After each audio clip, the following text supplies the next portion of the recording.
Puck guys, baby. Puck guys. That's us. We're bringing in the big guns today. Underdog just dropped the new Zamboni contest on Monday for the NHL playoffs. And we asked Nez to dust off the model. He said it wasn't quite ready for the playoff format. Wasn't quite sure that the new inputs weren't in there yet. So then we were like, you know what? Let's just go to the puck thought leader now. Let's get the Pick'em King in here. DJ, what's good, my friend? Welcome back. Yeah, I know it's been a pretty good run here. I know variance didn't break our way the past couple of nights, but let's get back on track. I mean, smaller slate. Yesterday felt good, just didn't get there, but I've been drafting Zambonis like crazy. I'm up to like 50 now, and I'm definitely gonna have that max out. God. Yeah, there was a while there where people were like, I have not done a lobby where you're not in it. And I'm like, well, there hasn't been one. Like, it's impossible. Dude, so you realize that's like freaker of the NHL streets. I can give you. You've been in almost 50% of the lobbies. There's only 600 entrants, 6 people per draft. Yeah. And I can give you the reason. I can give you. There's a very good reason, though. It's because people are auto drafting guys that are legitimately not going to play in the playoffs. Oh, yeah. People were drafting Tyler Bertuzzi in the second round. I'm just sitting here like, this is free money right now. I'm legitimately, it's just one of 6 advanced, and it's me and one other guy basically in every one of these. So a lot of these just trying to get as many as possible. So safe to say you'll be recouping your fees after round 1, like you did, in the regular plan again. That's the thesis. That is the plan. Play. Exactly. Let's take a step back for a second here, because I think if we just talk macro about like NHL landscape, NHL playoffs, I think they're a completely different beast than any other sport. Everybody knows that the NHL product in the playoffs is some of the best entertainment out there, period. Right? It's hard fought, it's gritty, it's a different brand of hockey. But what I think that means that a lot of people don't realize is these upper echelon favorites aren't necessarily they're not like the Bucks in the East. You know, we're not going to be gentlemen sweeping in the first round. Like, these teams are still going to take each other 5, 6, 7 games for sure, kind of deal. Would you agree with that statement, DJ?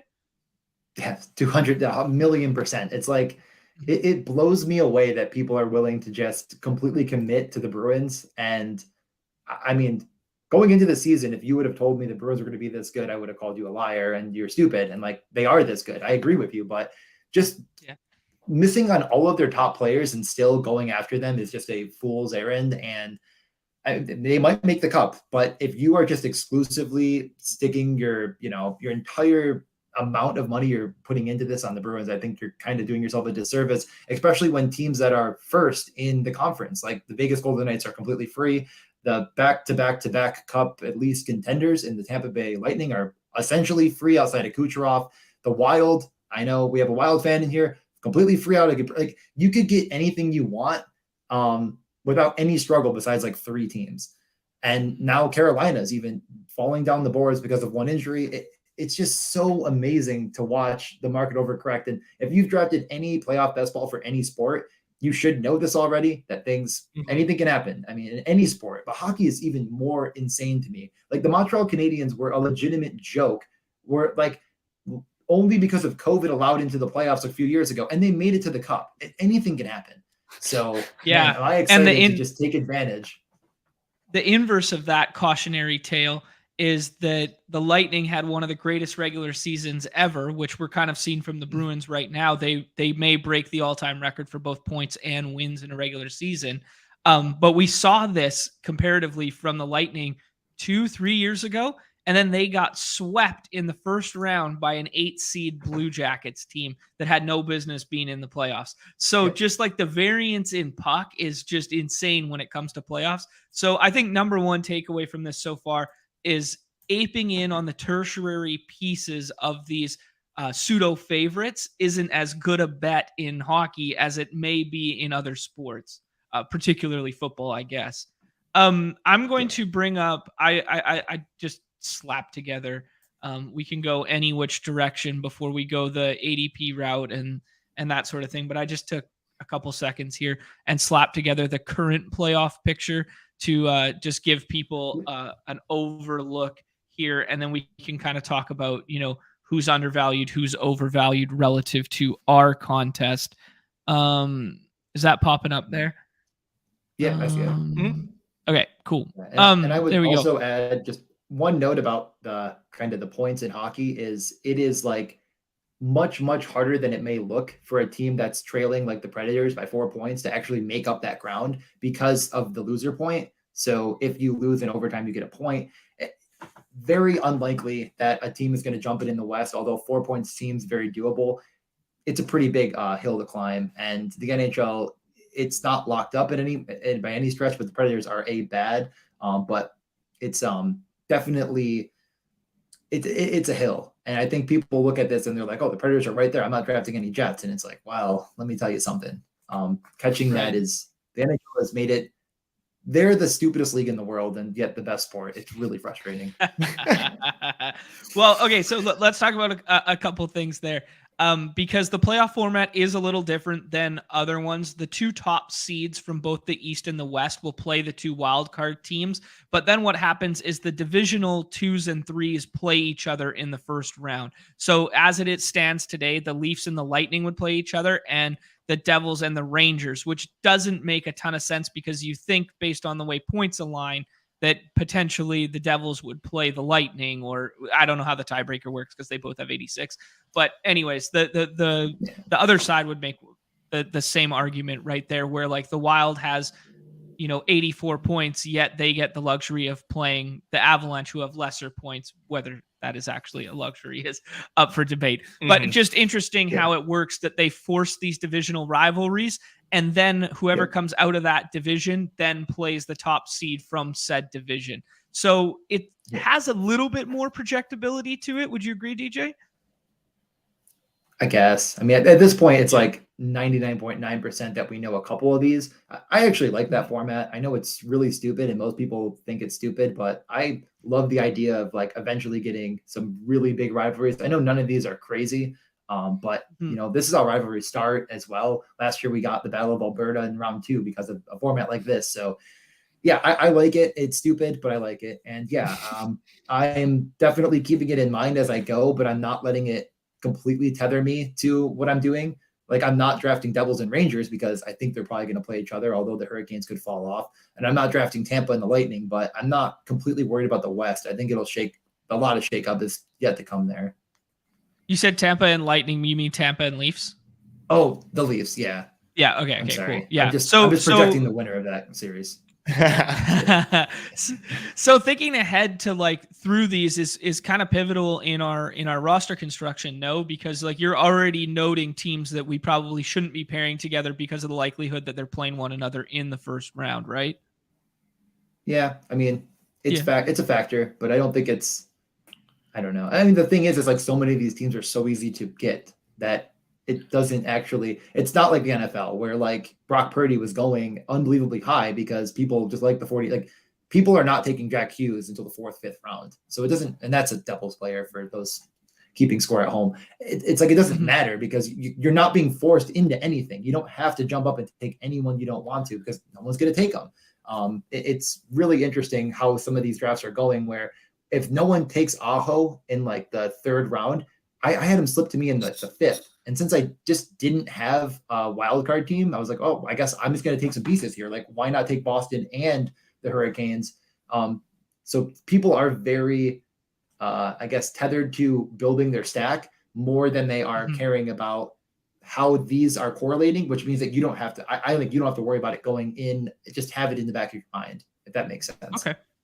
Yeah, no, I think that makes a lot of sense. One kind of macro East versus West, just kind of like West feels like the East feels like a wagon right now. It feels like there are a lot of really good teams in the East. They did the arms race at the deadline. Those were the teams that loaded up. It feels like the East might just beat the shit out of one another and have all the good teams, and then whoever sneaks through from the West kind of deal. And the West feels pretty wide open. Do you see similarly here? I mean, I'm not letting it dictate what I'm doing at all because it's super. Okay. I mean, if you would have told me, it's like every year is so random, man. Like one goalie could get liquid or molten hot lava like Binnington did, and just carry his team right through. And that could happen with Ottinger for the Stars. I mean, he's been bad as of late. Last year in the playoffs, he had one of the greatest goaltender performances ever, and they've lost in the first round. Like if that happens again, though, I don't think they lose in the first round.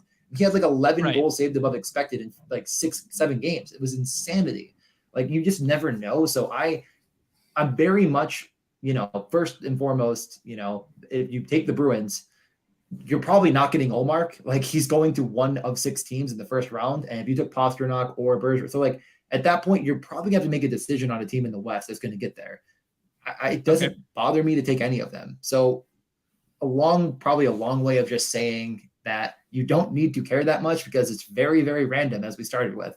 And I definitely, though, the only thing I will say is if I am building like an Eastern Conference final, which I've done multiple times, I'm really only building Eastern Conference finals just because of the star power I think that exists in that vacuum, where in the West, it's really the Avalanche and Oilers and all the other teams don't, maybe the Stars you could argue with their top line, but there's not as much like clear cut top end, very, very, very good stacks that are going to carry you round to round, if that makes sense. And I think we'll get into that when we draft a little bit more. So that might be the only thing that actually matters is like, and that won last year, by the way, like Rangers versus, that was the winning lineup from Samuelson. I think he's in the Discord. It was a Rangers Tampa stack with like just a couple pieces on the Colorado Avalanche. And like, because that Eastern Conference final was so good, went to 7, that carried him to the finals, and he had just enough pieces to get all the way there. I had 3 entries in that finals, but I didn't have anything that had as many pieces as he had because that Eastern Conference finals deck was so good. So don't be afraid to do that either. I think that's really important. Wait, what? Are you telling me Sam won last year? Yeah. Playoff contest? Fucking of course he did. Of course he did. Yeah. This is incredible, man. It's incredible. Yeah. He's won hoops 2 times this week. He's just, Mount Rushmore. He's a problem. He's a problem in these streets. He's a problem.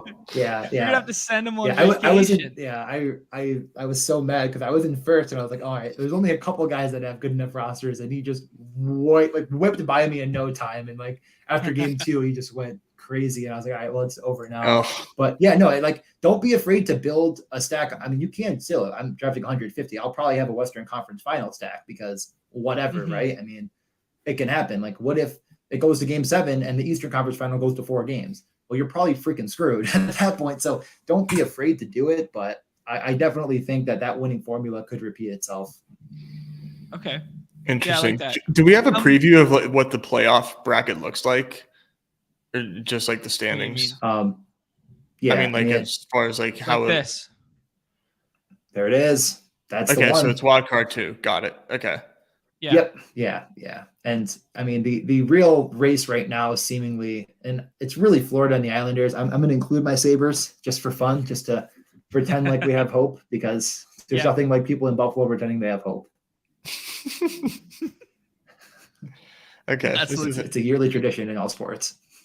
So are you? So you're not concerned if you pair a first round team together, if you get a couple players? I mean, would you probably cap it at like if you were stacking Leafs? Like, surely you don't want more than like 1 Lightning player, right? Yeah. Are you worried about that? Okay. I wouldn't take more than 1. No. Okay. I think I have 1 Matthews Kucherov. Then I just kind of like stacked the West a lot and went like all in on the Leafs just because.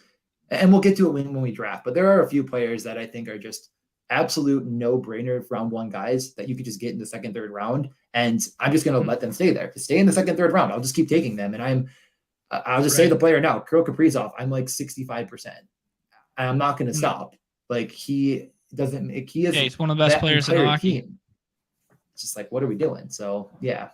But they're the Wild, so like, come on, we all know they're dead. Like we all know that they're gonna do whatever. Apparently, I saw we actually are like 2nd. That's a joke. We all know we're gonna get owned. It's unreal. Minnesota teams do not produce in the playoffs. The Wild, especially, do not produce in the playoffs.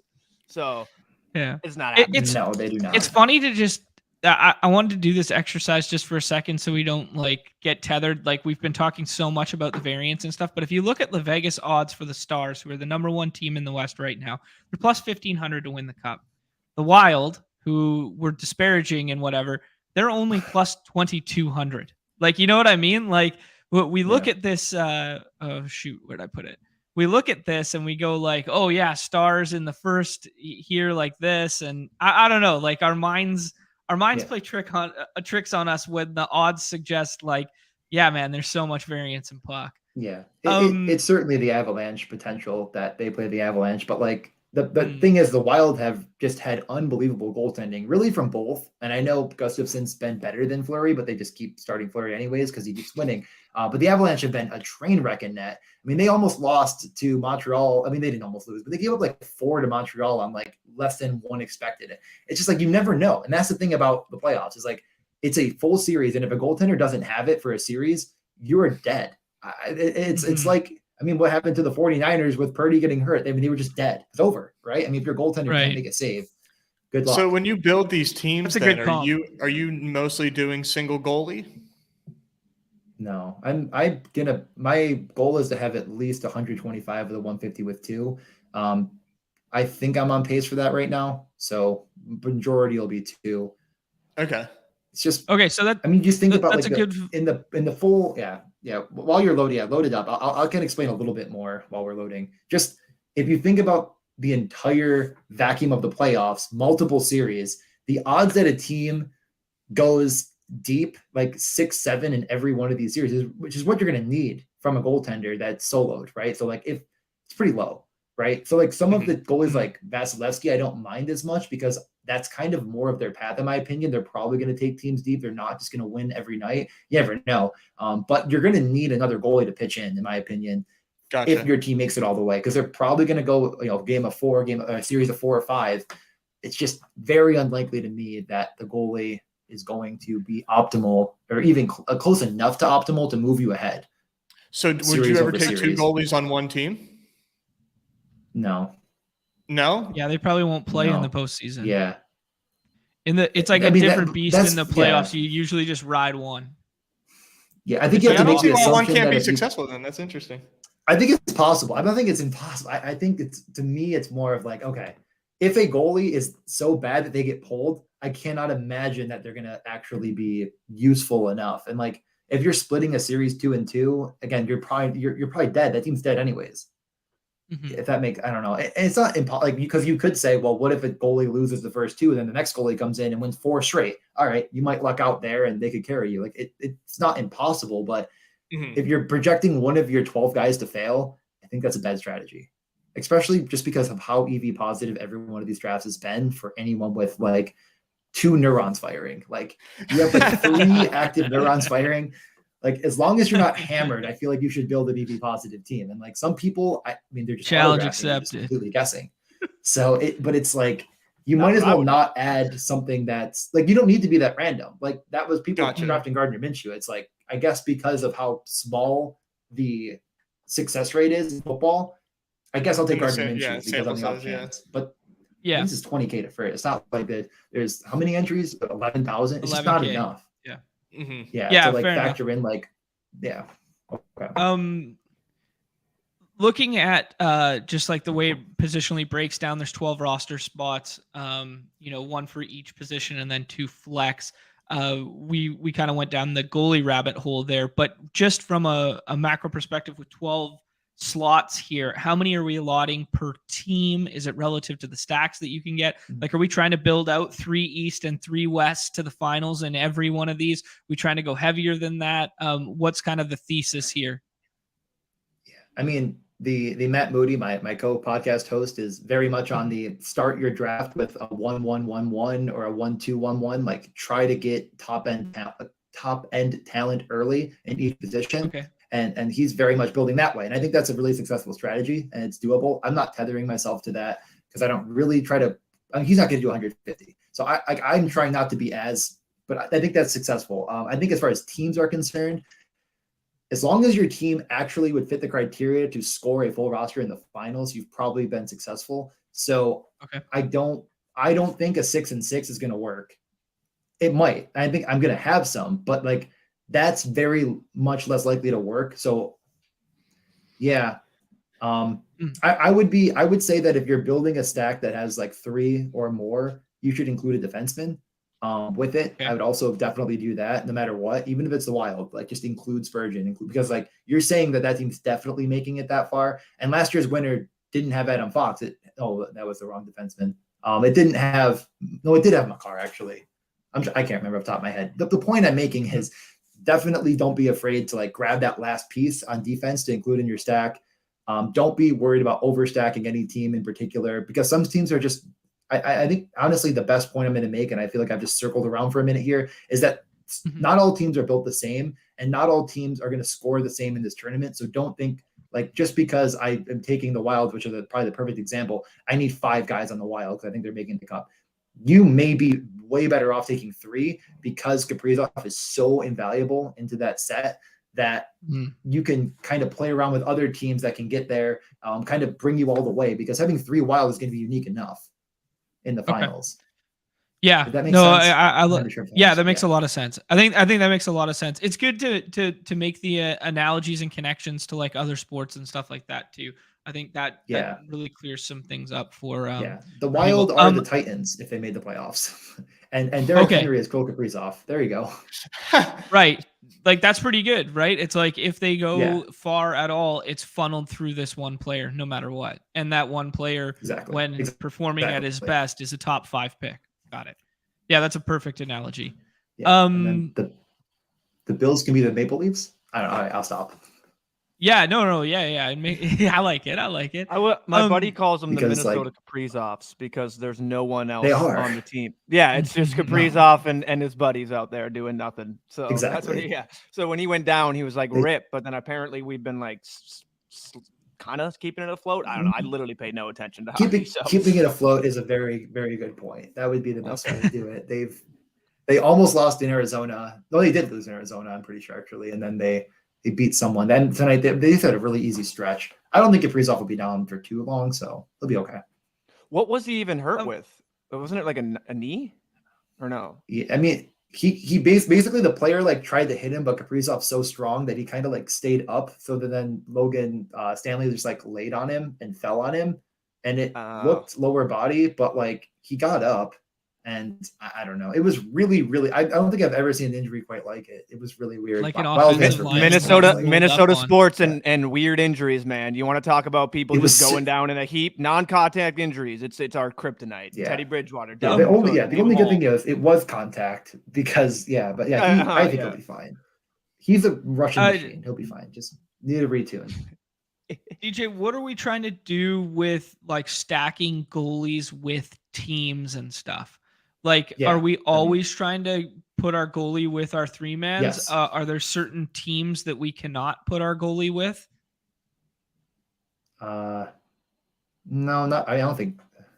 The answer is just yes. I don't think you have to overthink it too much. Yeah. Like, get a goalie with your stacks. Like, I see people taking Vasilevsky uncorrelated, and it's like, well, how are you winning this? Like, how are you possibly winning an 11,000 entry contest? So, I mean, there are goalies that are clearly more valuable in that threshold, but like, I don't know. I am not going to take a goalie uncorrelated other than maybe Hellebuck, just because you don't need to draft Winnipeg to be successful. And if they win a single series, like if I take, like, for example, Vasilevsky, perfect probably fit, and I have, maybe I build Colorado and Tampa. I don't know. Good example. Georgiev's gone. I don't mind with my last pick taking Hellebuck, and that's probably the only guy. Maybe there's one other I could think of when we get into it that I'm like, well, if they win a series, he's going to completely carry them all the way. He's going to score me a massive amount of points. And if he moves me one round and I can carry a team like Colorado who might sweep in the first round, just as an example, to that next round, that's a differentiator to me to move forward with. But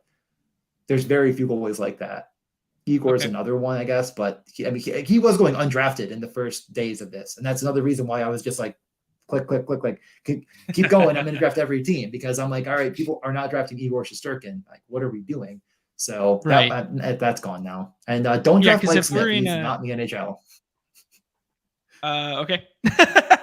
The one with the one with that matter. That's what I don't even know why we have this tab up here, because I was told that these people just simply matter. They don't matter in the sense that, like, you never know which one of them is going to carry a team to the cup. But like, if you're already stacking that team, like they don't matter enough that like I'll take any of them. Like I don't care. Like so you're people are not like, taking man, all of the Linus Ullmark at 5. You're not just smashing that ADP up. Absolutely not. I believe I have 2 of 50. I believe I might have 1. It's just wrong. I mean, it's just you can't do it. I just don't know how you win with that. I just don't. It doesn't make sense to me. I don't know how you get there, but I mean, yeah, I think just getting into a lobby right now, I can maybe even break down more on everything, like as we go through the perspective, because things have shifted a lot. And like I said, I mean, people were auto drafting some award-winning teams. I was in one lobby where 3 people fought over Boston, and I sent it to like Matt and Jay. By the way, puckluck.com should have rankings up by Monday at the latest. We're hoping to get something up tonight to start with, but Monday at the absolute latest we'll have rankings. But yeah, no, I mean, people were like taking Thomas Nozick. I don't know, you probably never heard of him because he's a 4th liner that plays like 8 minutes, and they're like, well, got to get Thomas Nozick, before the 5th round. Where are we picking? Oh, right at the turn. We get the 6. Yikes. Okay. I mean, it's good and bad.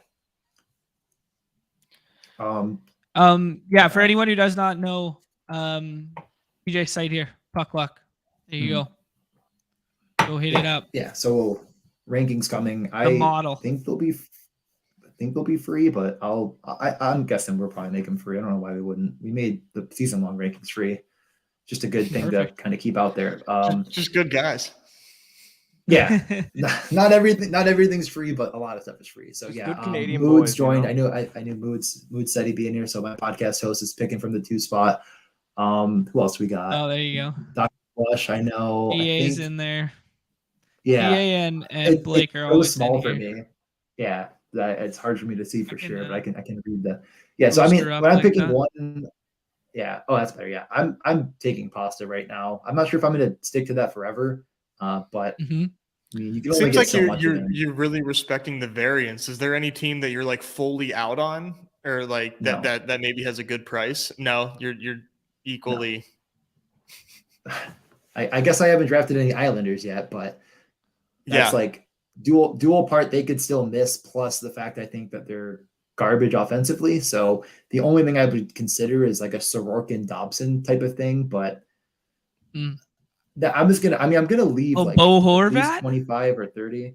Yeah, you could throw Horvat, but I'm gonna leave like 25, 30 until like for when we're actually fully set. That window of like everything is 100% locked in. I want to have exposure to. So yeah, you kind of walk into the killer bees. Yeah. Yeah. That's the only time you can do it, honestly. So yeah, I've done it multiple times. I think it's the only way. And even when I do this, I'm not forcing myself to take Boston all the way through. Like you could take these 2 and still go with another team. Like, and I think a lot of people just don't want to conceptualize that for some reason. Like they're just like, well, now I'm taking Boston, so give me terrible players. So I'm also probably not taking McAvoy much at all. He's lost his first power play role. He's very useful, but like at that ADP, I think you're just insane. I don't really see why he's infinitely better than a guy like Lindholm, who was taking that first power play. People were talking about Lindholm as a Norris Trophy winner, potentially. He gets hurt. McAvoy comes back. They trade for Orlov. Now everyone's like, this guy sucks. He's still really good. They're going to see a ton of minutes in the playoffs. Another part of the playoffs is just players that are really good, like, the players I named, all the players getting drafted, they see way more ice time because you just don't have That's time what I was gonna ask you that. Yeah. Like in the NBA, the rotation condenses, that people will drop out and they'll just be playing more minutes. Is it the same thing in the NHL where it's just a guy? Okay. I mean, yeah. 100. I mean, 2-3 lines sometimes. Oh yeah. So you basically eliminate like a full line kind of deal. Not always, obviously, like, but if it's a close game, like the third period and a 2-2 game, you could say kiss the fourth line goodbye. That makes sense. Certain teams, like what DJ was saying off the top, where certain teams are structured differently that lend themselves to doing that more so than others. Like a team that's probably as deep as the Bruins will probably keep rotating that 4th line even in tight games until like, the 3rd period perhaps. But like some of these other teams where they're like, if they're down in a series and it's just like, it's going to be McDavid for 33 minutes, like 28 minutes, like these crazy gaudy numbers that you're unaccustomed to seeing, like during the Good to know. regular season. Good to know. We're back on the So, clock here. So you're going to want to take DeBrusque. Probably the third best Bruin to take in his entirety. Okay. You see him right there. We're stacking He Bruins is right here. This is your exact first line, first power play. Okay. This is just what you do. Yeah, that works. You take it. Taylor Hall's still injured. I mean, he's going to be back by the playoffs. It's like it's doable, but you could start building another stack in any capacity. So, do we want to I start guess it's thinking up about to- maybe my eyes go here, like building Dallas in the West a little bit like that? Nez likes that. Oh, I- Nez you already immediately know, saw man. Jason That's- Robertson. I mean, he's like, let's do it. It's should be 101. yeah. No matter what. I mean, yeah. Did I was think- looking for the Thrill. yeah. Did the Thrill already go? Oh yeah, there you Yeah, went. he at went. 3 Yeah. there. Wow. Okay. Matt's in this draft. Don't. Yeah, he That knows. seems- He ain't getting far. That's nuts. Okay. Positionally, we're kind of thinking like 2 10s. How many wing center split? How many D are we rolling with? 2 D, 2 center, or I mean 2 D, 2 goalies kind of deal. I mean, Matt again, he's very much on the like get 3, get 4 defensemen because of the underdog scoring with hits and blocks and everything. Like if you can get multiple guys that are going to put up big numbers in those capacities, like again, I feel like optimal doesn't exist in this format with any of these sports. Like you're not going to be optimal. So like, how can you carry yourself through? I don't think you have to force 3 defensemen, but I'm starting to just try to get more 3 defenseman builds. And I'm not opposed to a 4th once in a while, but it probably isn't going to help you that much just because they can fit in your flex. And like I said, they're more like cash viable in a sense. And they can kind of help carry the bottom out. So yeah, I think with the Dallas stack, Miro makes an immense amount of sense. I mean, you're probably going to want to take Rupert Hintz at the turn. I'm not even. Okay. I mean, I'm not sure if you need to take Ottinger yet, but like people are taking Ottinger early, so. Okay. That guy. Oh, there he goes. Pavlovsky, There he goes. Pavlovsky from us. Well, Dude, that'd be really good. That could change it. Yeah, That's tough.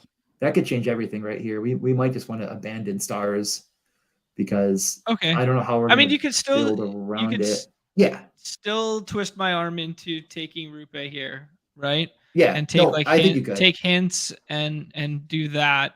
But then this becomes kind of funny because this is, I guess, where people end up with naked Vasilevsky, right? Because Vasilevsky, Vasilevsky, because it's like he's kind of like a tier break at Tendy, no?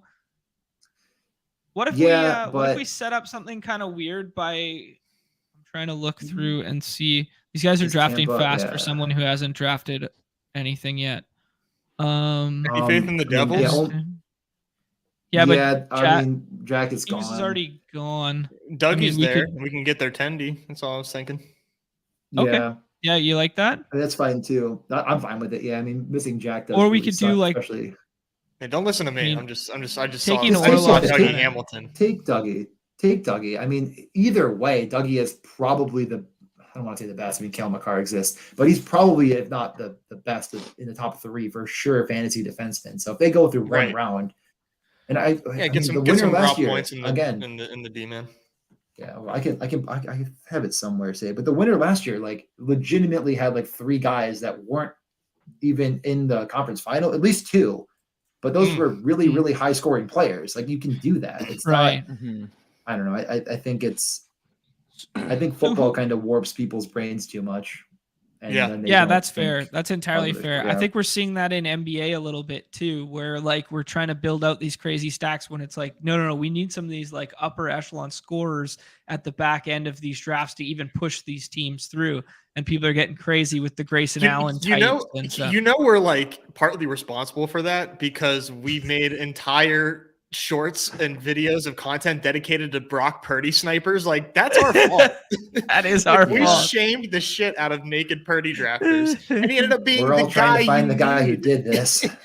It was us, and we were wrong. Like on top of it, we were wrong. Actually, in retrospect, it might have been kind of nice here to take Vasilevsky and then wait for like Point or Stamkos to come back. Stamkos, they both went directly after us though. Yeah, Stamkos went. Point. And Sergachev went. So we would have. Oh, Point went right here. Holy shit! I'm GA. Now Vanacek goes. Yeah, we are. Yeah, I mean, we got Dougie though. We got Dougie. Now it's time to. Best pick of the It's draft. time to Jamie get bold. It's. I mean, the worst. He is useless. It's time to get bold. And either flag plant like. I mean, you could even just take Taylor Hall, say, screw it, we're going Boston. I mean, he's going to be back, and then just go with like Seattle, or you can pick any team. I mean, Seattle's really tough. They're just really tough to build around and feel good about. Taylor Hall's like the first guy on the board, I think, right now. What about Rangers? Your backhand stack I mean, Rangers? Is Igor gone? He just went for us. Oh, fuck, man. I mean, What I'm about fine the guy with that's not in the taking Taylor NHL, Hall. Mike Smith? Okay, Yeah. so we'll take Taylor Hall. Just because we he'll be think back he's back at in least. time. Oh yeah, Okay. yeah. It sounds pretty so optimistic he'll be back. We got 4 mean, Boston right now. Yeah. We could take Miro. Take Miro. Yeah. And then we're just gonna have to and get now really we're- weird with that. Yeah. I mean, yeah, we're building a unique team, but it's like this is a team that it's like, well, Boston makes the cup, and then we have a Western Conference final kind of look with Dallas versus Team X. Okay. So, And then we just have a so one-off. I get Ottinger's like their starting goalie, like their number one, but don't they like rotate at No. all? Like no, they don't. Not in the they don't. playoffs. Like Ottinger would have Just to the get Wild shot. because we There's suck. no We way. did that with Talbot and Marc-Andre Fleury. They're like, oh, he sucks, Yeah. so we need to put a new guy. Okay, Right. Well, Like, that's there's all I certain- think. like, Yeah. Certain teams will Yeah. be like, hey, like we'll ride the hot hand, and if they view like a Yeah. 1A 1B scenario, but for teams with like guys like Ottinger and stuff like that, it's just yeah, like, yeah. I Yeah, don't know ride him his. till the I wheels don't know fall off. his caliber. There are of a maybe- goalie, so. I mean, he's been bad lately, but people view him as a top 10 guy for sure. Okay, cool. Yeah. Good And, to and know. Naked Yeah, Party that's Drivers were always wrong. as a That's- noob. That's one thing I wanted to clear up was just like, yeah. We're gonna. I see this We're switch as part of the goalie, but not- rankings. I think. Yeah, as part of the rankings, I'm really hoping to have like a clear tier breaking goalie, and it's going to exist. So I mean, Gotcha. this is honestly probably the spot where you could consider Winnipeg or LA. LA Okay. probably more likely. You can pull up the seating again if you want. Take a quick look at it. Mhm. Dallas, I think right now is projected to play the Kraken. Okay. They got Oilers the on Jets here probably- as of last night. Yeah, But that makes sense. that being said, Stars Oilers are- have 82 points and Kraken have 81, and Kraken didn't play last night. So, yeah. I mean, this could Well, change. it's more. I'm thinking the Kings, because the Kings are probably not going to move out of that spot, which would mean that they're not going to play Dallas 100%. And Okay. Korpisalo, I think, is completely taking the net at this point. So So Onzi goes Fiala- right there because Blake's just fucking who with needs? us. He sucks. Yeah. He sucks. Who cares? It's the worst one of the Okay. bunch. So take Fiala Okay. Well, we're kind and of take desperate Kempe. at center instead. No. Yeah, Or Kempe. no? Yeah, Fiala and Kempe. Right. Okay. You're right on point. I think that power play correlation matters a lot more to me than them 100% being on a line together, if that Okay. makes sense. And then take Yep, Fiala. that's- I mean, we're still cooking with gas. We have a Western Conference final with Boston, and we have a very unique. I think eventually this is going to be a very unique Boston. Like DeBrusk is just not going to be available at that point very long. Like he's moved up Okay. immensely. From undrafted almost like the very tail end to already up to the 4. He's just going to keep going. So yeah, I don't know. if playoff you have legend this stuff Kevin Fiala. on. yeah, Yeah, Oh. absolutely. I don't know if He you have could this stuff literally on elaborate. Puck Luck, but I always resort to daily face-off Yeah. when we're talking about these line combos and stuff like that. Also, DJ tweets Mhm. them out nonstop every day because I have his notifications on to make sure I don't miss the pick'em slips, and I find Right. every line combo every day Oh yeah, because of that. I'm not even Every playing day. daily. my I best. know who's starting, baby. Yeah. So if you guys want the inside info, I'll try. just I'm there. I'm like, oh, cool. All right, that's a nice line. Little switch up there. Yeah.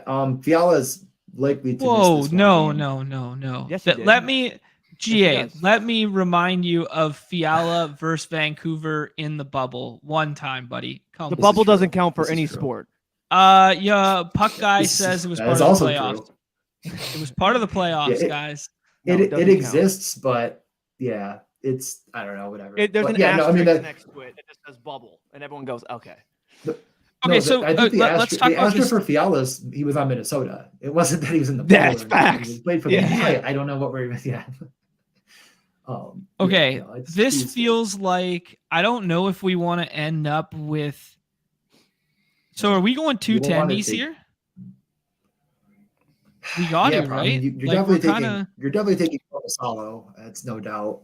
I thought Vasilevsky was Mhm. actually going to slip to us, and I was just we're doing it, but So there he goes. If he did slip, would you take a naked Vasilevsky and just be like, that's the best option yeah. there, even though in just got to get in like an optimal team, that's not what you would want to do?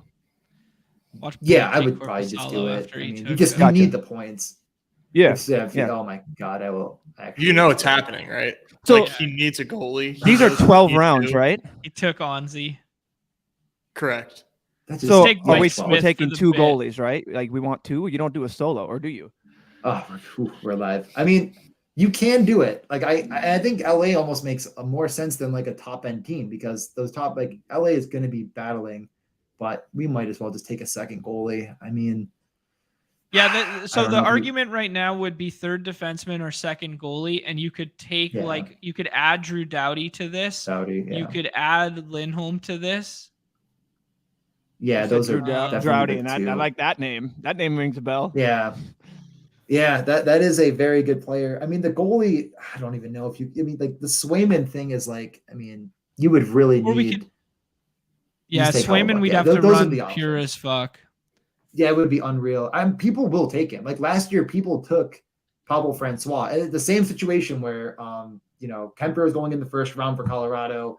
Kemper gets hurt with the weirdest injury I've ever. I don't know if you guys remember that. He literally had a stick go through his mask and hit him, or a puck or something in the eye. You remember Oh, that? yeah, at all? yeah. I can remember Didn't the he stick or a played mask. for the Avs last year, right? Or no? No, Yeah. not the Avs. Yeah. Okay, Yeah, I thought it was, yeah. So Okay. like the very few people that took Pablo Francois ended up running pure and making it to the finals, and I was just sitting there like, oh great, Francois like, Slappy's got there. Let's go. they got there, which is again it's Francois one in a Slappy. million it felt, but yeah, this is where you take Hellebuyck because he's, I mean, almost 0% going to play LA in round 1. The issue is he may be playing Dallas in round 1, but that seems very debatable at best. Like I think it's Isn't there a projected now. low key a little bit of positive correlation to get us out of our bubble right here if he does play Dallas, that these guys get a lot of shots on goal and Yeah, a positive correlation there? How about It was that sell job? calculated. I'm It fine was with all it. Yeah, I'm calculated. fine with it. Yeah, he gets 3 wins. I mean, Connor Hellebuyck is legitimately going to win the Vezina. Mark, he should probably win the Vezina. He's carrying that team on his back.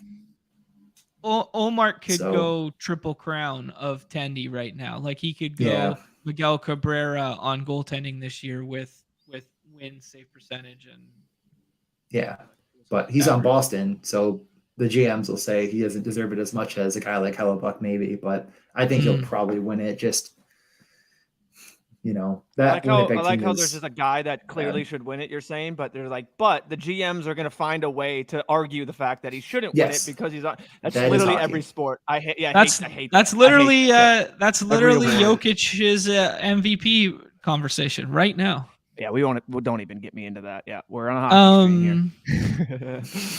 Okay, so let's just talk about this team for 1 second. We went 3-5-2-2. Does that sound logical? Does that sound okay? Yeah, DJ. Okay, it fits the criteria to have a team in the finals that has every position filled for sure, and that's like I said, 90% of the battle. Okay, as long as it's either Dallas or LA and Boston, you have center, flex. Yeah, wing. I think you're good. We broke the cardinal rule of if we're going to stack 3 players from a Boston team, that maybe this Taylor Hall pick would have been better served to be Lindholm as a defenseman.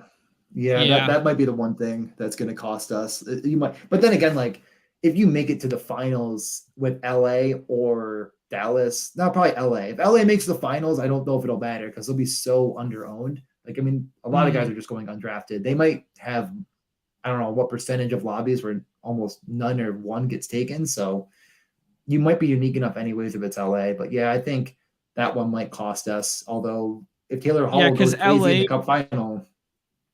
Right, yeah. That's the piece you need all of a sudden.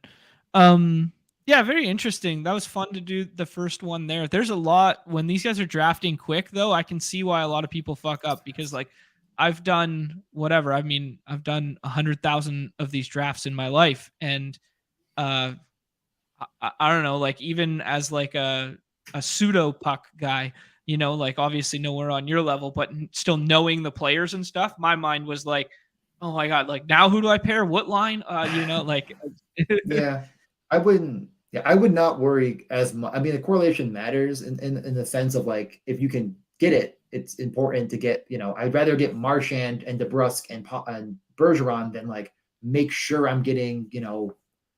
I don't know, but I guess my point is like as long as it's on that first power play for sure, I think you're fine. I mean, okay. I don't know. It's just not. It's not one game. It's a whole series, and I think just like keeping that in mind. Hockey is unique in that sense where some players will not be on the ice at the same time other than power plays with each other, but it's such a big part of how you get, points in the playoffs is on the power play that it doesn't matter. Yeah. And like if one player goes for, 8 points in the round and they're on the second line and you have them, it doesn't really matter. Now you're moving on to that next round and now you have the first line still. So yeah. Yeah, that's a good one too. Not getting too hung up on what like the lines look like right now because a lot can change. A team goes down 2-0 in a series and all of a sudden, okay, we're going to just start stacking certain lines and certain power plays. So trying to build like these lineup combinations right now, like some of them are kind of set in stone, but I mean, we don't know who's going to definitively play with whom come, a month and a half from now. Yeah, sorry, just looking at work really quick. Yeah, no worries. Real work. A little. I don't have too Do you have much longer, but yeah, let's. Yeah. Do you have a sneaky like your favorite, basically non-favorite that you think have the best chance to kind of like of your puck thought or your thought leader opinion? Like who has the best chance that's like an underdog to kind of make some noise? Yeah, I think it's almost disingenuous to say any team out of the East because it's legitimately like they're all so good. Other than the wild card teams, you're really gun to the head. Have to pick one. Oh, we're up. Sorry, I'd say Winnipeg just because of how good Hellebuck's. You try and get that? Yeah, I think so. Yeah, that's what I've been doing more. I mean, I know Colorado's a wild card team, but again, like it almost feels like it's more random if like Vegas went on a run than Colorado. You know what I mean? So it is really, really weird how the NHL formats worked out. Where I think like a team like Winnipeg, no one's going to pick them, and they have the top end scoring that's all healthy as if Dubois comes back soon. That like if it comes together and Hellebuck goes on a god run, I think they're really sneaky. But they're a team that I'm not drafting a ton because no one's really drafting. So having even like 10% is going to be really unique. And they're going undrafted in most lobbies. That's and they have what's the guy's name? Kyle Connor? Is that his name? Connor. Yeah, that guy. Yep. That's the guy that's always up there in the first round of dailies. Yeah, him and Scheifele like really condensed scoring. Yeah, you saying that is like really interesting, DJ, because like if you were to like put futures on Dallas and Winnipeg right now, like $10 would get you like 160 and 280 for like the Stars and Jets if they win the cup. You can turn like that, like your futures odds, a futures market. Looking at this as a futures market, you get insane odds on these teams because one, like the first place is 10 or 20K, and two, nobody takes them, so like they're free for you to build out if you truly want to. So like, I really think that that's like an interesting move if you were to look at what these futures odds are versus like a guess as far as drafted percentage. Like you can really leverage yourself. This guy takes Linus in the first round and then has both of these guys staring him in the face, and he had the gift of the year. I've been trying. That's the only time I've taken Linus. I've been like, I'm taking Bergeron or Marchand, and can I get the other? It's right. Like, wow. Okay, do we try and do some Boston stuff here or take Dries? No, take Draisaitl. Okay. Let's get weird. Screw Boston. Let someone have their weird Boston stack. They're not even going to be that much further ahead. What happens if somehow, and I'm going to say it and they're going to take him, but like, what happens if GA's sitting here and gets a 3 Boston He's stack? About to. He's going to. He's about to. Yeah. It's going to be unique. I don't know. We took Draisaitl. He almost could have had it. No, I was pumped for him, honestly. Almost had it all. Yeah, it would have been interesting to see because they're not perfectly. I mean, he's taking Bergeron, McAvoy, I'm guessing, but It should, right? I don't know. Yeah, it should be a yeah, no-brainer. I probably would just to get the one time you can get it in the mix. I can't believe we missed Makar. I'm still shaken. I mean, the thing is what we're gonna take bizarre. Bergeron or Marchand. I mean, Takes even if we did Kaprizov. take Bergeron or Marchand, Ooh, GA takes Kaprizov. GA taking a Minnesota No guy. GA. Who would have thought? Ha ha ha ha. yeah, I thought they were Yeah, bad. I can as well. spin it on you. I still think. I mean, I got Nah, DJ. I got a question for you. yeah. We haven't seen Landeskog at all this year? Question mark. yeah, He still hasn't yeah, come we back. have it. No, Yeah. No, His but- ADP looks really high. What's going on here? it sounds like they're 100%. Will be back by the playoffs. He's skating again. They're just taking their time. I think he'll probably do more conditioning stints, and then we'll see. Yeah, back on the clock, right? Yeah, we Yeah, could I mean, you do could go we could do Hyman. the Landeskog. We could do. Yeah. Oh, you want to pair honestly, I'd Hyman? rather- You think Hyman will play on Yeah. the power play with him? Yeah, 100%. Yeah, I'd rather take Hyman here, and then I mean Landeskog's slipping. He's fallen like a rock. So The thing about I taking maybe Aho someone is takes him, but- we get pretty good exposure to a good Eastern Conference team at like a little bit of a discount there with some good back Yeah, stack, and we but- didn't have an East yeah. team yet, but they're we can do falling that with too. another Let's team, see. I mean, though. Okay. I'd love to see what gets to us. I'd love to see what gets to us. We have two really good choices there. Okay. Carolina's gotten super strange for sure. Without rest in peace, Svechnikov. That is the worst news. I can't believe it. I was very, very excited to see playoff Svechnikov come alive, but yeah, it he's is got a what- doubtful tag, is. right? That's the Yeah. guy that you said. so- What and did that's he do? yeah. Oh, some of- knee surgery. He's dumb. He tore his What did he ACL. do? Yeah. he tore his Oh. ACL. God. That was a weird injury too. It was in a game. Originally what I thought happened was he got cut. And I thought that's what people were saying, that he got cut. And then all of a sudden it was like, nah, he tore his ACL. So I don't really know. Probably felt Hockey like is he got very cut, weird and it was with just an injuries. ACL tear. Yeah, they don't have to say anything. So like you're normally just Yeah, sitting don't there they- waiting. Like you can Don't watch they a player classify fall everything on as their like a head and they're lower just- body yeah. injury? It's like Exactly. Brett Boy with a good Kucherov comp. Yeah. Where like he didn't count Exactly. against the cap all year long, then they hold him out to the playoffs, and then he comes back. That's a really good point. That's kind of the feel, but it's not even confirmed. Honestly, I mean, we're up in one pick here.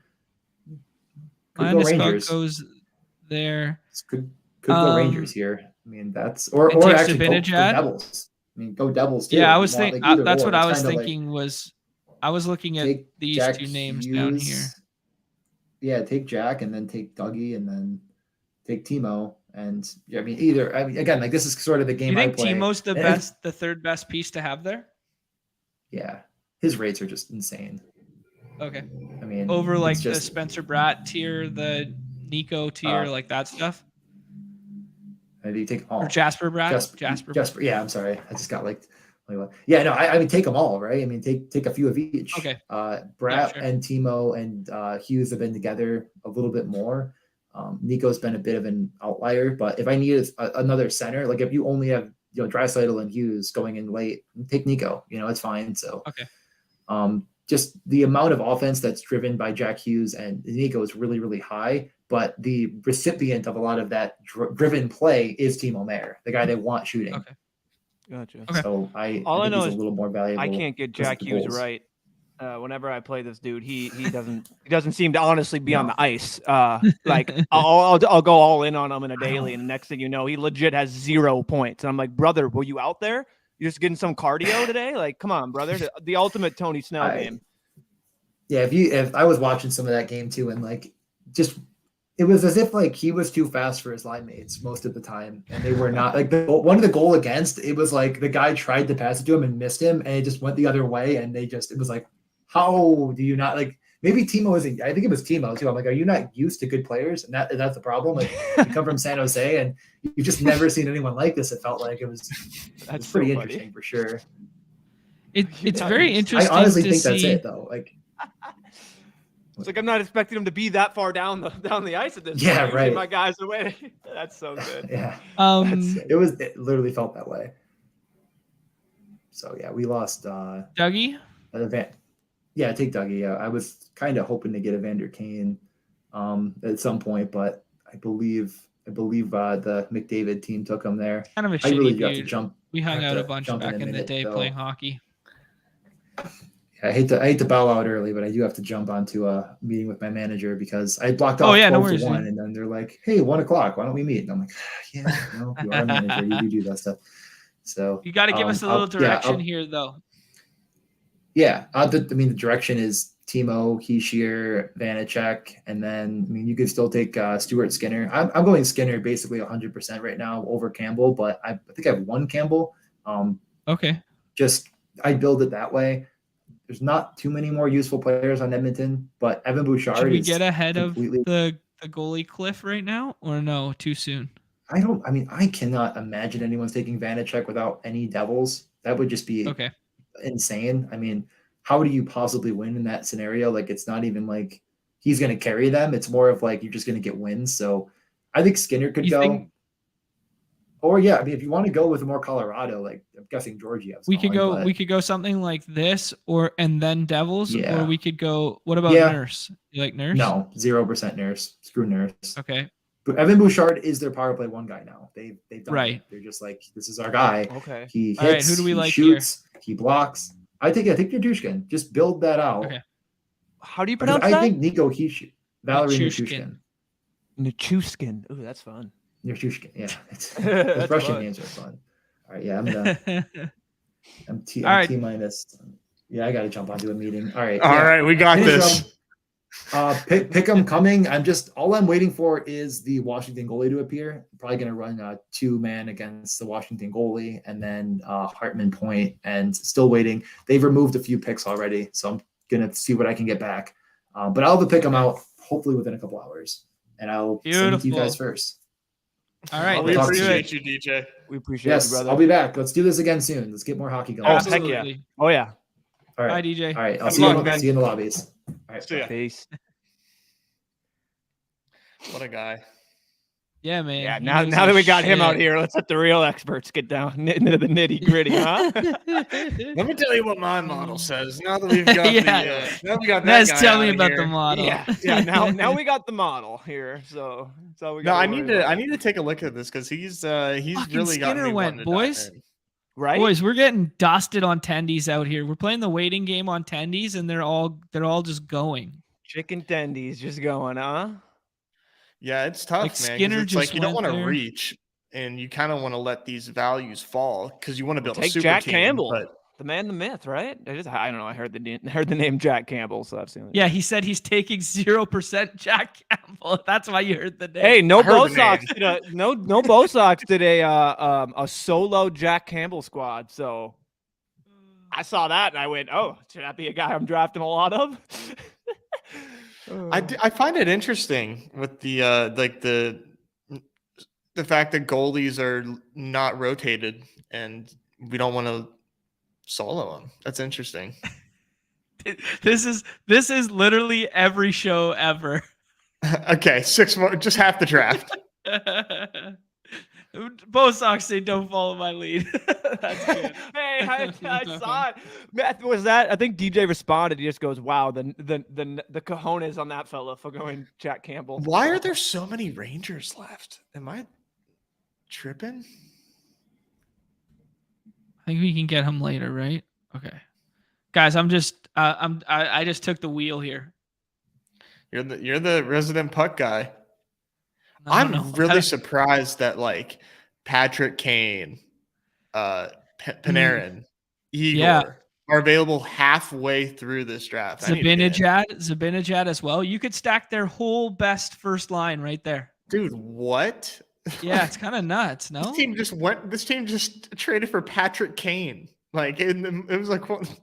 How many slots do we have left? Okay, what if we go Patty Kane and then one of them?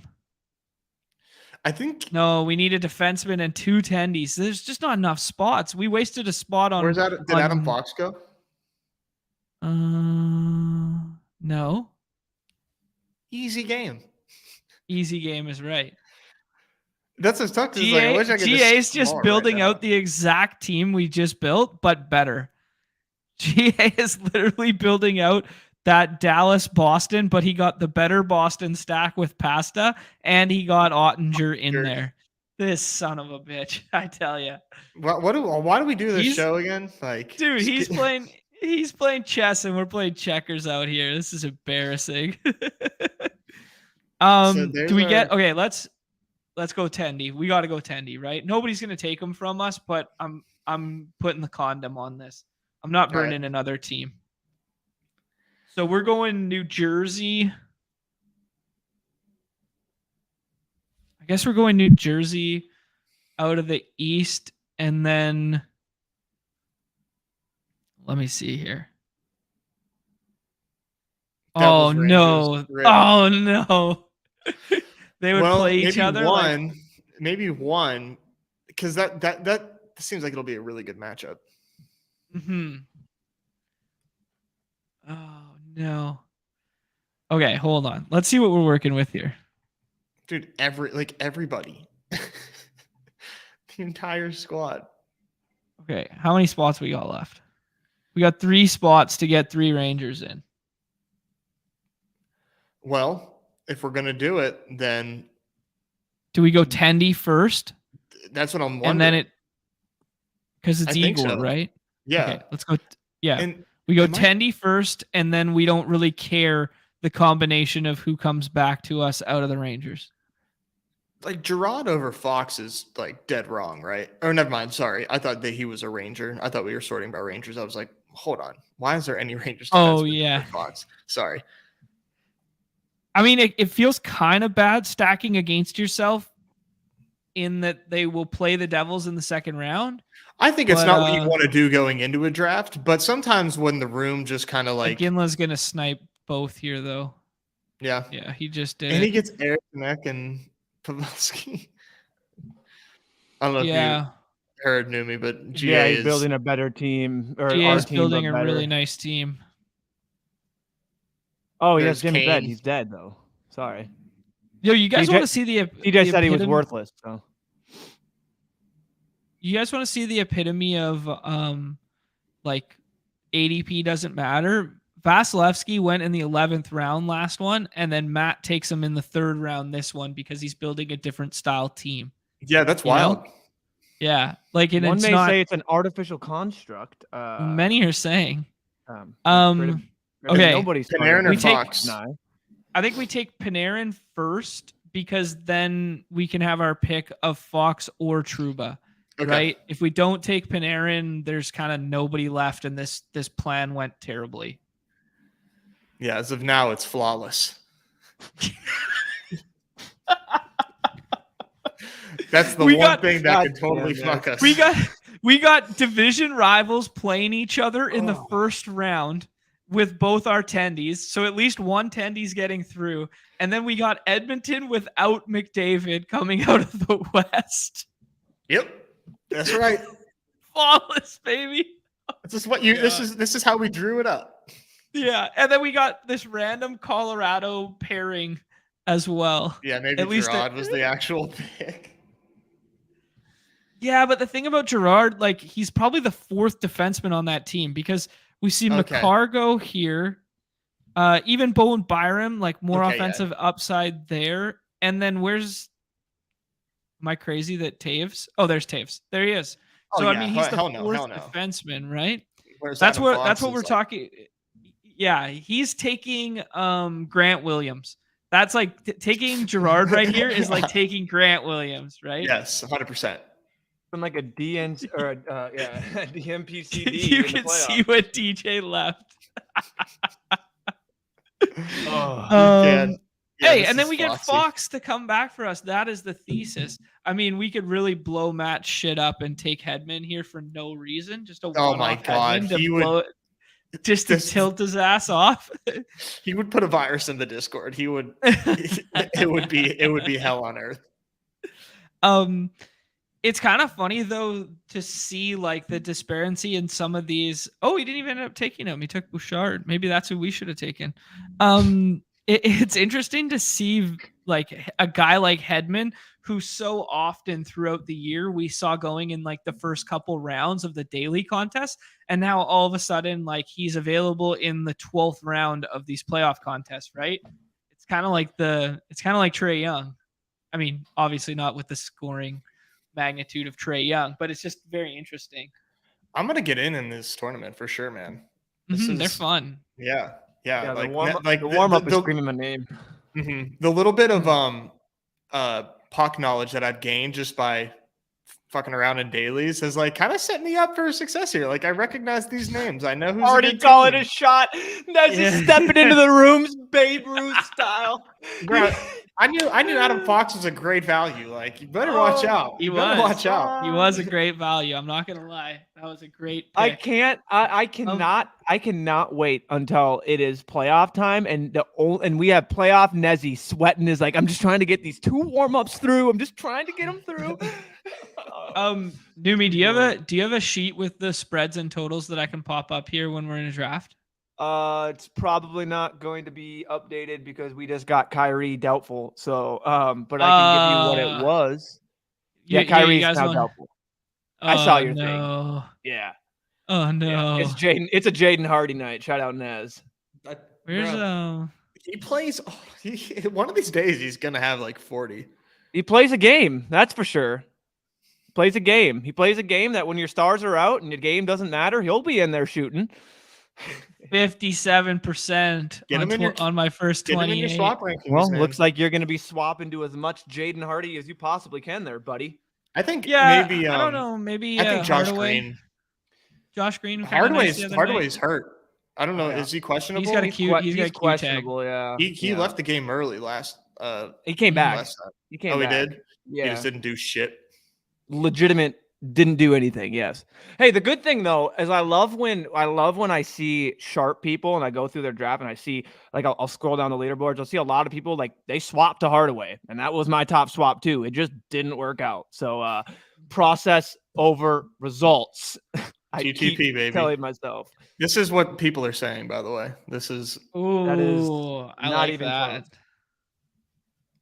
It's very close. That's going Crosby gets because I'm tapped into Pittsburgh sports. I know that the Pens are a disgrace. People are calling for I think the GM, like, is it Hextall for Pens? I believe it's Hextall. They're calling for his head. Yeah, Ooh. Ron Hextall wouldn't be seen in the streets of Pittsburgh without bodyguards. Oh wait, no, they are both similar. They both add over -3 expected plus minus, and they both add they add losses to your team. Both the same type of player. Correct. Perfect. Could have told you that, dude. But you need your spreadsheet to do that for you.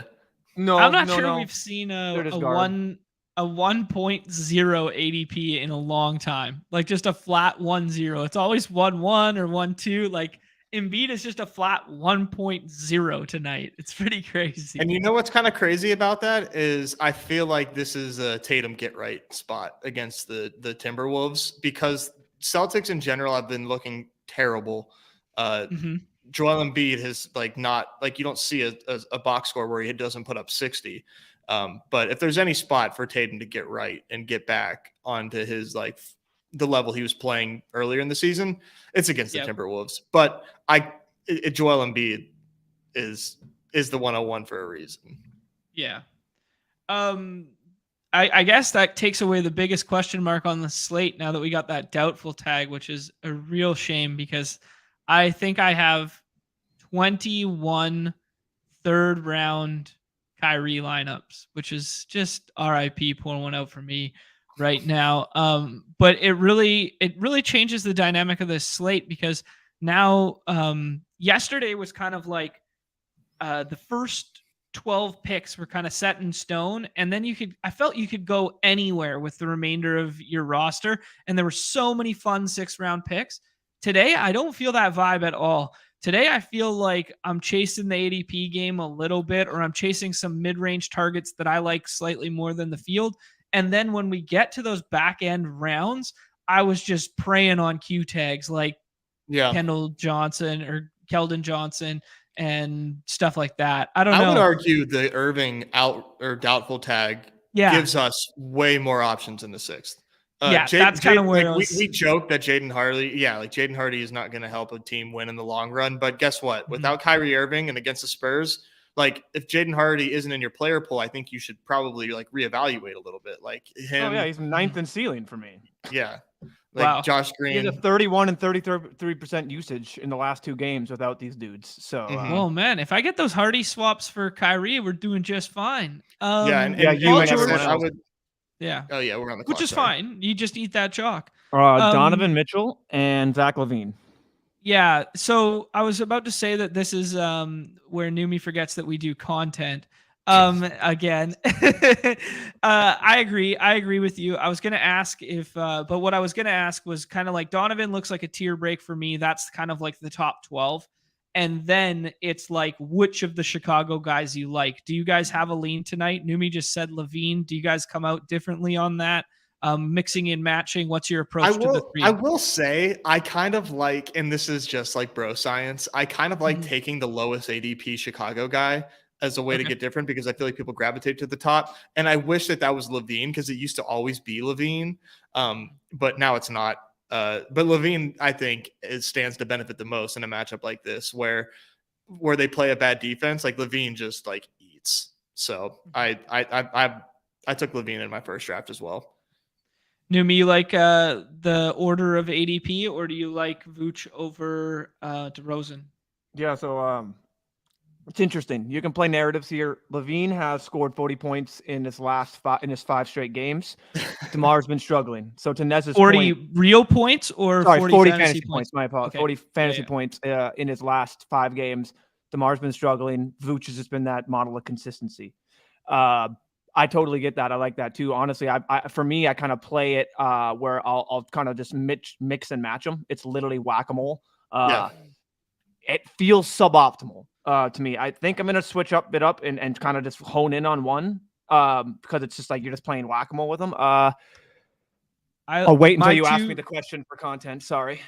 Yeah, my two favorite picks right now have been I've been taking all the Jaren Jackson in the world, and then I've been doing the Q tag Gobert when they presumably have no Time Lord.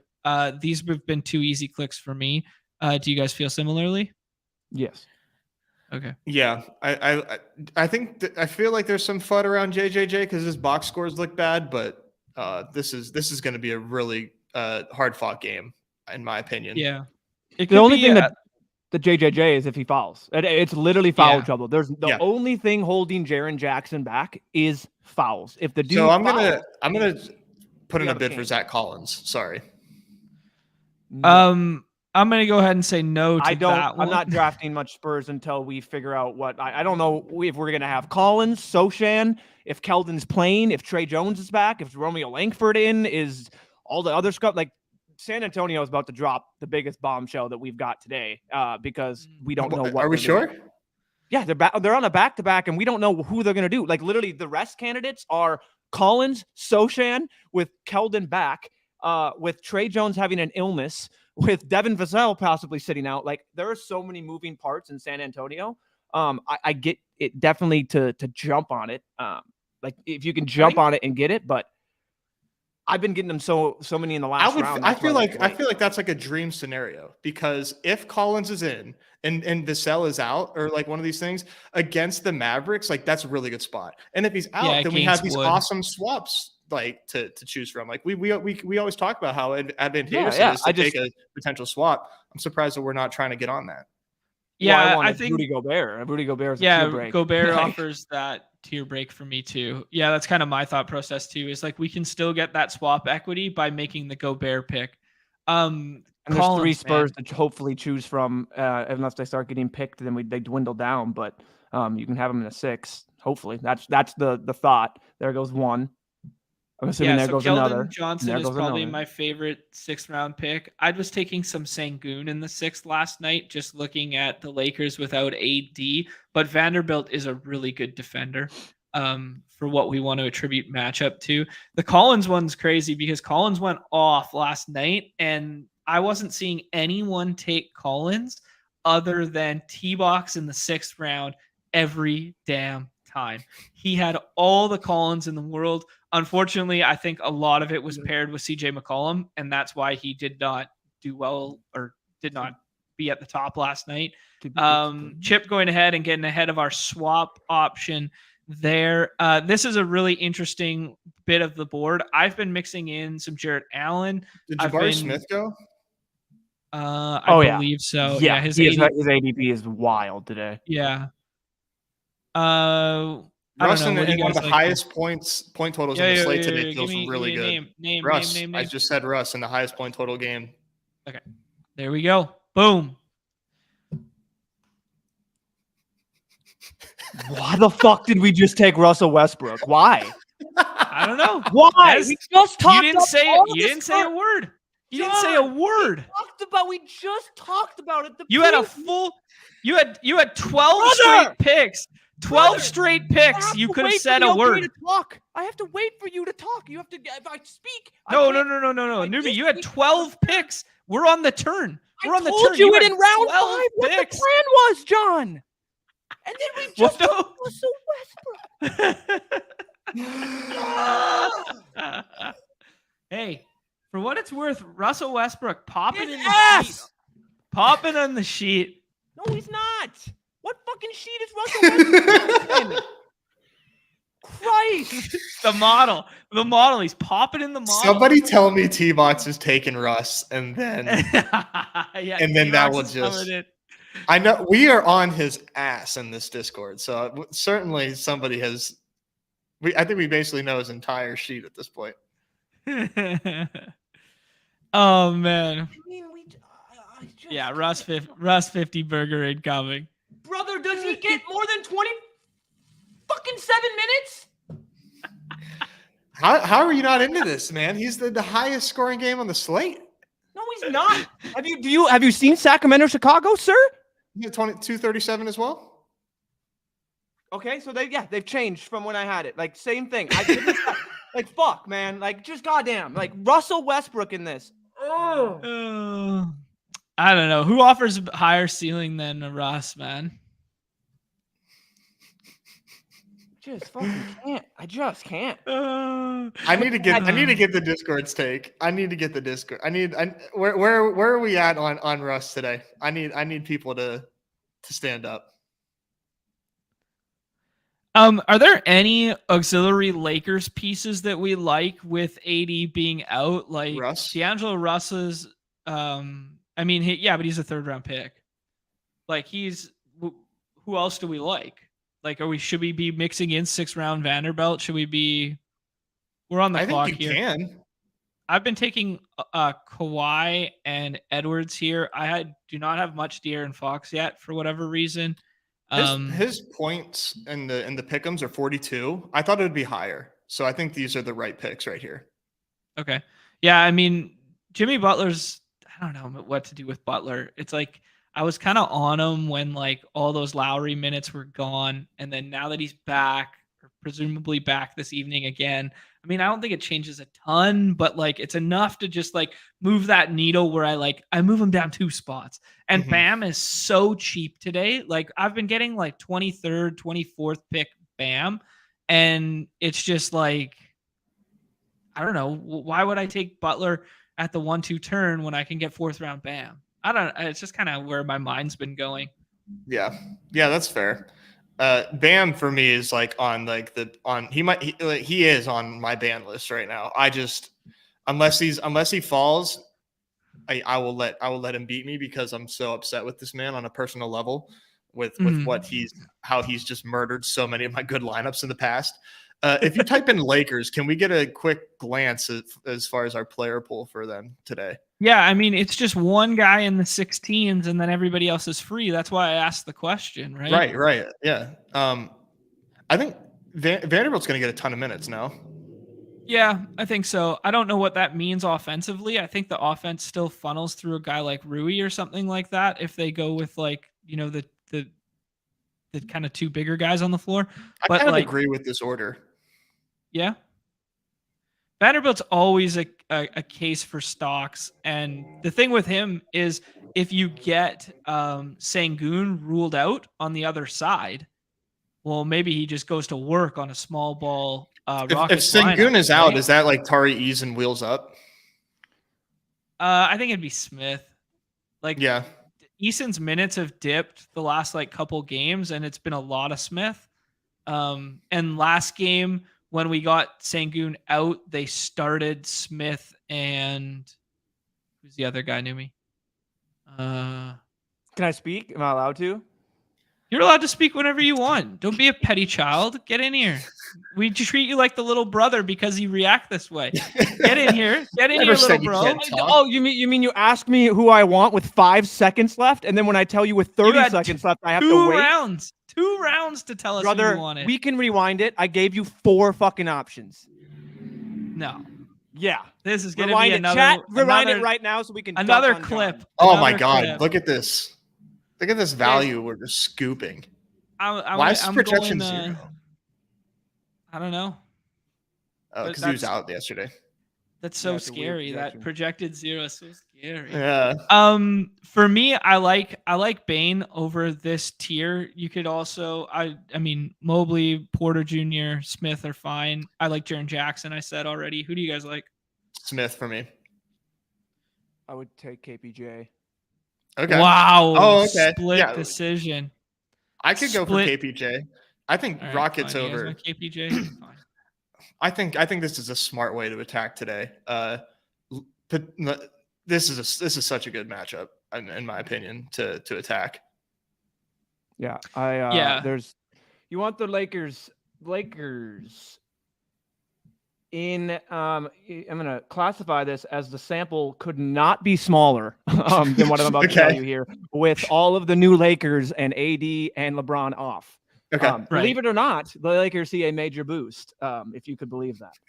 D'Angelo Russell, again, very small minute sample. I have to caveat that because then we'll have people freaking subtweeting me. You got it. You know what I mean? D'Angelo Russell with a 0.46 fantasy point per minute bump. Malik Beasley, 7% usage, 0.24% minute fantasy point per minute bump. Dennis Schroeder, 8% usage bump, 0.21 fantasy point per minute. Lonnie Walker, +5, 0.21. So they all get basically, and this is, you have to caveat that with D'Angelo's now in here. So these Lonnie Walker, Dennis Schroeder type pseudo point guards that they had when Russ kind of was in there doing it isn't going to be the same. That's what we're kind of looking at. The highest fantasy point per minute is Jared Vanderbilt at 1.02. They're not projecting him for that many minutes. Now, what about my boy Austin Reeves? Yeah, Austin Reeves. We're looking at a 14% usage with a 0.73 fantasy point per minute at 20 minutes. 27. Oh, that's at 27 minutes. God. Yeah, he's always a guy that could do some things on the court. I don't know if you really want him on your lineup. Now, that being said, and the way I just talk about hoops and it all being wrong, it'll be a 50-point Austin Reeves night. Go get your guy, I suppose. People have been saying if they get AD out of town, Austin Reeves is unleashed. Yeah.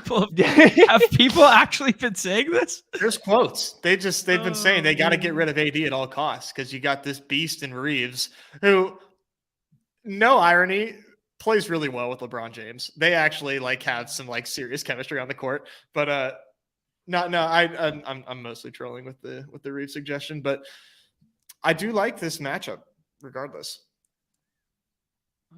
All right. Yeah, no, it's it could give me the run for the best game environment without being the best total. I mean, this game just screams bad basketball, a bad defense, which is good for fantasy. So yeah, and it could end up also being bad basketball. That's definitely in the realm. Hey man, I'm done. I'm done talking about teams, what they should do against that, because Boston doesn't know how to play bad teams. 3-0 or 0-3 against the Magic. Are they now 0-2 against the Rockets? Surprised that they probably have even beaten the Spurs. I don't know. At this point, it's like a 1-game sample. I'm throwing that out the window. It's just a joke. I think these are the 2 easiest picks of my life right here. Yep, it is Jaden Hardy for sure. Yeah, it's like an absolute smash Keldon. button Hardy. So can you click Jeremy Sochan? He did not. Did we get news for the Spurs? Because we did not. He was not a Q tag. Yeah, so he was not a Q tag last night. They retroactively added a Q tag on him. Okay. I guess he was the candidate. Yeah, he's a candidate for the sitting out the back-to-back. I know the kind of industry has been talking like, oh, they were gonna basically play one of Sochan Keldon last night and then swap it over, do the opposite. So I mean, it makes sense. But you guys want to rip one last one here? Yeah, sure. Let's do it. These drafts are fun today. I really like. I thought yesterday's slate was really fun to draft, and then I think today's slate is really fun to draft, but both for distinctly different reasons. No, Chip, we don't chop equity because these guys are so far in the fucking hole to me already on these streams, you know? Hello, news from the Spurs. Oh, news. No Sochan, no Vassal, no Collins. Perfect. That sounds like the greatest. Trey Jones. Like Trey Jones is free. Trey Jones is free. I got a call. One second. Yep. He's calling Trey Jones. That's what he is. He's saying, Trey Jones, what can you guarantee me tonight, bud? Let me break down the way that your points are scored. Yeah, I mean, Trey Jones he's fine. I think I'll definitely. He is free. I mean, that's true. Free. That's true that he's free. I think I will go. How'd you get that news dump so quick? Because Dog, I searched Sochan for me. I searched Sochan. It was tweeted a minute ago by you Tim beat McMahon. Underdog. You beat Underdog. Of course I did, man. I'm the sharpest newsreader in the West. Honestly, our news team just beat their news team on the live stream. That's phenomenal stuff. Man, the Mavericks might be cooking tonight. I've seen a lot of second round Sabonis here. Second pick Sabonis. Chip did it as well. I mean, that's what I'm saying, man. That's why people are mad at the Celtics, and they should be because they've been playing like ass. But this is if this was not in the middle of like their bad streak, I think Tatum is like a 1.9 ADP. You know, like sometimes going over Embiid because this matchup with Embiid. I don't know if Allen is going to play, but like it's not a super easy matchup for him. You want to know what's silly? I can't get behind. I mean, I can't get behind the Sabonis 102. I can get him at behind 103. That's totally fine for me. But why are we taking T-Box is doing it? So I guess literally what we were just talking about. Oh, sorry. Like I don't understand. The Tatum should be 102. Now again, I'm wrong. So everyone should literally hear what I say, mark it down. I should have started making a list months ago. Hashtag fade Newman. It's gonna be. It's truly incredible. I just don't think Sabonis should. I mean, I know it's nitpicky, but like for all the reasons of a get right spot, just Tatum has a higher ceiling in terms of it. Give me Tatum there at the 102. Yeah, it's just odd for me to see Sabonis creeping up into that 2 spot. Like I'll gladly take Jason Tatum 103. I think it's just easy. Buckets and Mitchell here. I guess you can make a case for people seem really down on Mitchell today for whatever reason, but it's the zero projection. I don't know what's going on. I don't know if people I know these are badged up players, so that really doesn't matter. But like, he's in terms of where he ranks in the sheet. This is right where it's at technically at pick. It's actually a little later, but like at pick 10, that's where I have him.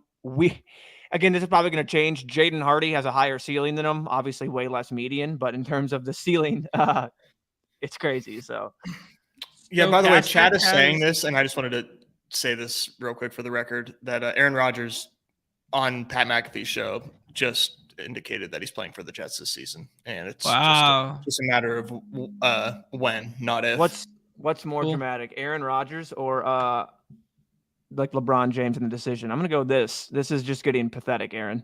Come on. No one cares about you. Nobody cares. Love sports. It's awesome. Chip just said the same thing. So much. Dude, just go to the Jets. No one cares. I just like nobody cares. We all know what's happening, brother. We don't need you to go on Pat McAfee and do your Aaron Rodgers thing and all this. It's like you went into you made a point about this whole dark room that wasn't even dark and had like it looked like a nice retreat. Yeah, it literally would look like a nice little retreat, and then it comes out of there with no info. I'm just like, brother, like you are just. Yeah, but the fact that you're following it and reciting these things right now means it served its purpose, right? Like that's exactly what he wants, and that's exactly just marketing. Yeah, it's just marketing, man. He's just building his own personal brand by doing stuff like this. Like, yeah, we're kind of doing that by doing this show, so I can't fault the guy. He kind of can hold the Packers hostage. That was an like out the of trade left field return comp because it's like what? That's so similar. It's not at all. He can tell them that he's not going to play for them, and so if they're like, hey, we're giving away like we're asking this for exchange, you could be like, no, you're not. Like we're getting Elijah Moore. You could be like, no, but it seems like Elijah Moore is definitely included in this. Shout out Willis. I really wanted damn right, Willis. Jackson.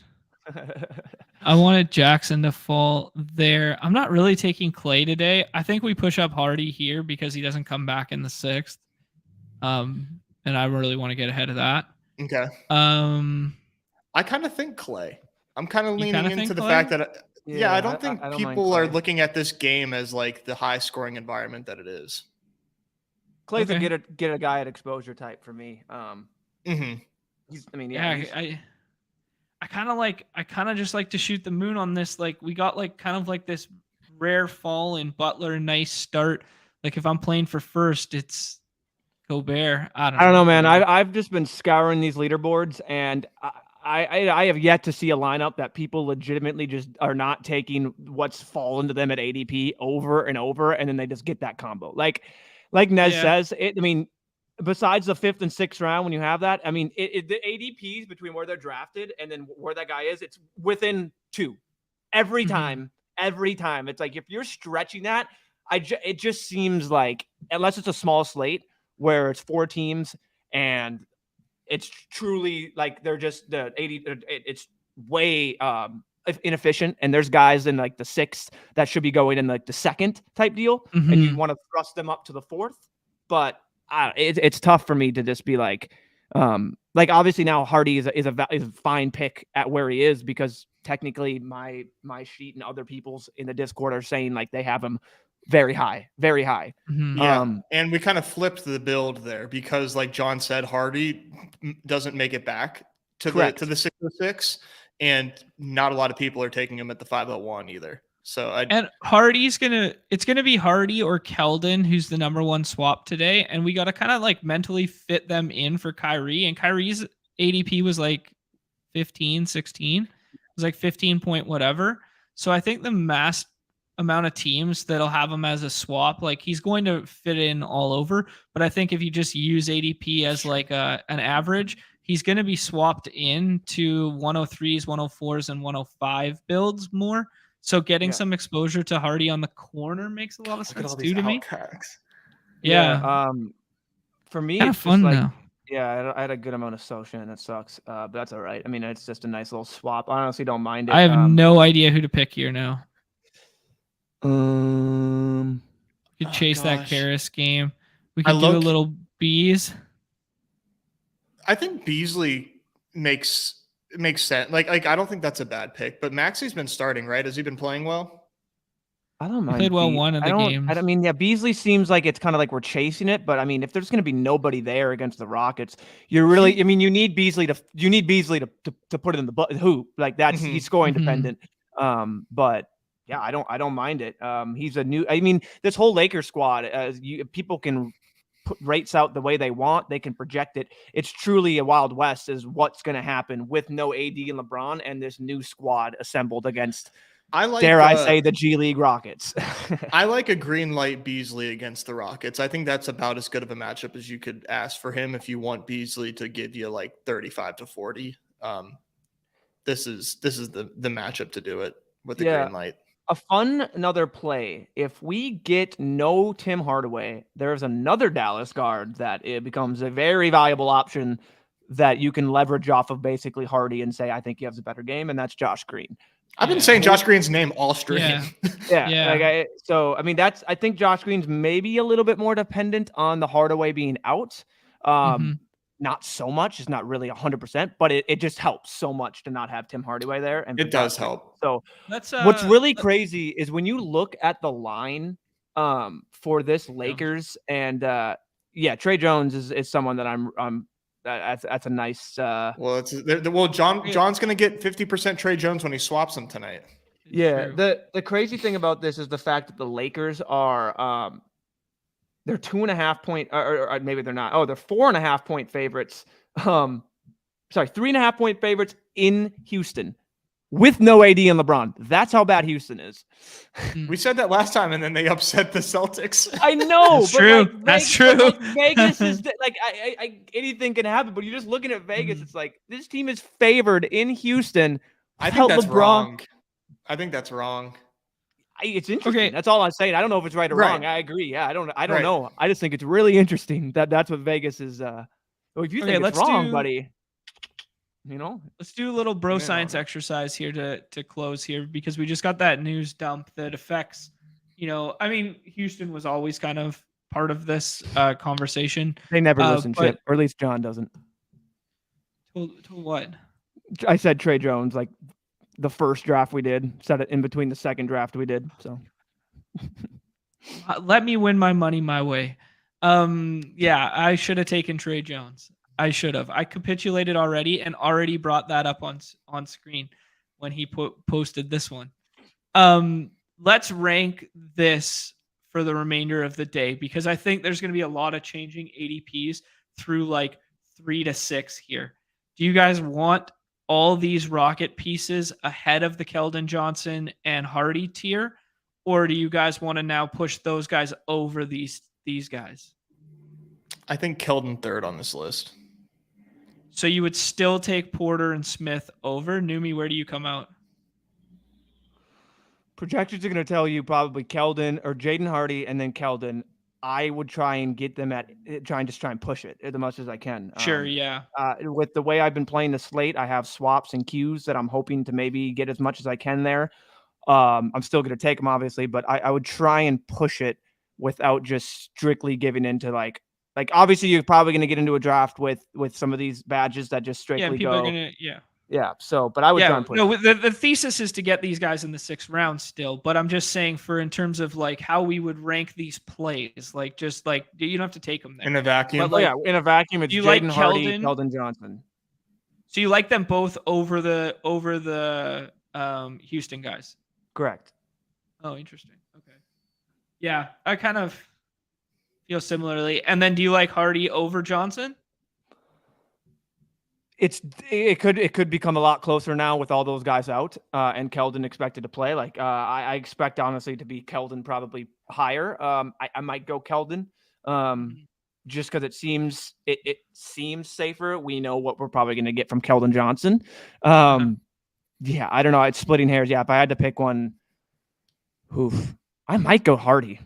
Just straight in a vacuum if I had to pick one. Yeah, might be. Okay. Might be that. And then I think between the next tier, it's kind of like Trey and Josh fit in more. Where do you put them up in these groupings, guys? I would do so. It would probably be like I would honestly do Jabari Smith over Kevin Porter. Like in a vacuum, they got so much closer now that honestly it would make sense to do that. Although I like them both.